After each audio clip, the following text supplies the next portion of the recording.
लोक जनशक्ति पार्टी के प्रदेश अध्यक्ष राजकुमार राज ने केंद्र सरकार द्वारा महिला सशक्तिकरण की दिशा में उठाए गए कदमों की मुक्त कंठ से सराहना की है। उन्होंने कहा कि नारी शक्ति वंदन अधिनियम देश की महिलाओं को सशक्त, आत्मनिर्भर और निर्णय प्रक्रिया में भागीदारी बनाने की दिशा में एक ऐतिहासिक पहल है। राजकुमार राज ने स्पष्ट शब्दों में कहा कि जो लोग इस अधिनियम का विरोध कर रहे हैं वे दरअसल महिलाओं के अधिकारों और उनके सशक्तिकरण के विरोधी हैं। उन्होंने इसे समाज में सकारात्मक बदलाव लाने वाला निर्णायक कदम बताया।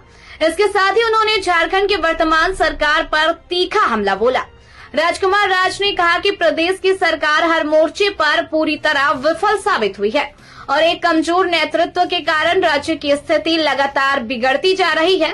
उन्होंने आरोप लगाया कि कानून व्यवस्था चरमरा चुकी है, अपराध के मामले बढ़ रहे हैं और आम जनता खुद को असुरक्षित महसूस कर रही है। उन्होंने कहा कि सरकार जनहित के मुद्दों पर ध्यान देने में पूरी तरह नाकाम रही है, जिससे लोगों में गहरा असंतोष है। पश्चिम बंगाल में पार्टी की चुनावी रणनीति पर बोलते हुए राजकुमार राज ने बताया कि रालोजपा इस बार 40 सीटों पर मजबूती से चुनाव लड़ रही है। उन्होंने विश्वास जताया कि पार्टी बेहतर प्रदर्शन करेगी और प्रदेश में एनडीए सरकार बनाने में एक महत्वपूर्ण सहयोगी की भूमिका निभाएगी। उन्होंने कहा कि रालोजपा जनता के विश्वास और समर्थन के बल पर एक मजबूत राजनीतिक विकल्प के रूप में उभर रही है। राजकुमार राज ने अंत में कहा कि पार्टी देश और प्रदेश दोनों स्तरों पर विकास, सुशासन और सामाजिक न्याय के मुद्दों को लेकर प्रतिबद्ध है और आने वाले समय में जनता के हितों की आवाज को और मजबूती से उठाती रहेगी। आज हम लोग जो 16, 17, 18 पार्लियामेंट का सेशन है प्रस्तावित, जिसमें नारी शक्ति वंदना अधिनियम को मंजूरी मिलनी है, उसमें सारे दलों की सहमति चाहिए। राष्ट्रीय लोक जनशक्ति पार्टी भारत सरकार के इस प्रस्ताव का पूरा मुक्त कंठ से स्वागत करती है और एक ऐतिहासिक निर्णय है। आज तक वीमेन्स लीड डेवलपमेंट की बात सारी पार्टियों ने किया, लेकिन किसी ने विधेयक लाया नहीं।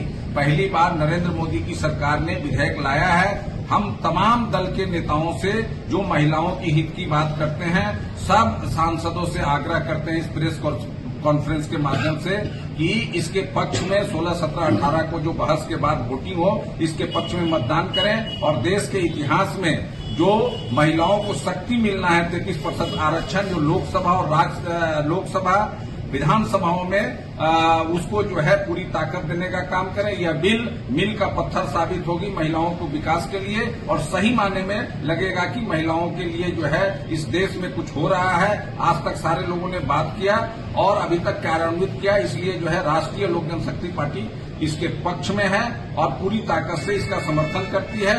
तमाम सांसद से अपील करती है कि दलीय भावना से ऊपर उठकर किसी भी हित को नहीं मानते हुए आप अपने आत्मा की आवाज पर नारी शक्ति को मजबूत करने के लिए इसका पक्ष लें। इधर हाल के दिनों में झारखंड में पेपर लीक भी हुआ है।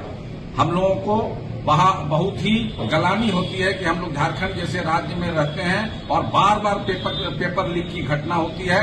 हम इसकी सीबीआई जांच की मांग करते हैं। राष्ट्रीय लोक जनशक्ति पार्टी पेपर लीक कांड के सीबीआई जांच की मांग करती है। लगातार अपराध हो रहे हैं और लगातार अखबारों में आ रहा है, बालू से लेके तमाम चीजों का अवैध रूप से उत्खनन हो रहा है और सरकार इस पर कड़ी और सख्ती से कार्रवाई नहीं कर रही है। इसलिए वर्तमान सरकार को हम मांग करते हैं कि इस पर सख्ती लाए और भारत सरकार के गृह मंत्री से भी मांग करते हैं, प्रधानमंत्री से भी मांग करते हैं, महामहिम राज्यपाल से भी मांग करते हैं कि आप पब्लिक काउज के लिए इंटरफेरेंस करें और ये बढ़ता जो अपराध है, पेपर लीक कांड है और इस तरह से जो अवैध उत्खनन का मामला है, सब में अपना इंटरफेरेंस करें और सीधे तौर पर झारखंड को एक स्वच्छ राज्य बनाने में मदद करें।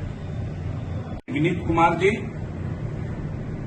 हमारे पार्टी के यूथ विंग के अध्यक्ष हैं। श्री अनिल भट्टाचार्य जी जो अभी पार्लियामेंट्री बोर्ड जो हम लोग का जो टिकट बांटने वाला कमेटी है उसके चेयरपर्सन नियुक्त हुए हैं। श्री अनिल भट्टाचार्य जी काफी एक्टिव हैं और सबसे बड़ी बात कि बंगाल में हम लोग चुनाव लड़ रहे हैं 52 सीटों पर और 52 सीटों में अगर हम 2 से 3 सीट भी जीतेंगे तो हम एनडीए को मजबूत करेंगे। वैसे हम लोग त्रिकोणात्मक संघर्ष में हर जगह जो है साथ हैं, और बंगाल में अगर हमारा जीत होता है, जहां से हमारा जो है लगभग 1 दर्जन सीटों पर सीधे संघर्ष में है, लेकिन 3 सीट हम जीतने के एकदम गारंटी के साथ जीत रहे हैं, और तीनों सीट जो है वहां एनडीए के पक्ष में हम लोग मदद करेंगे।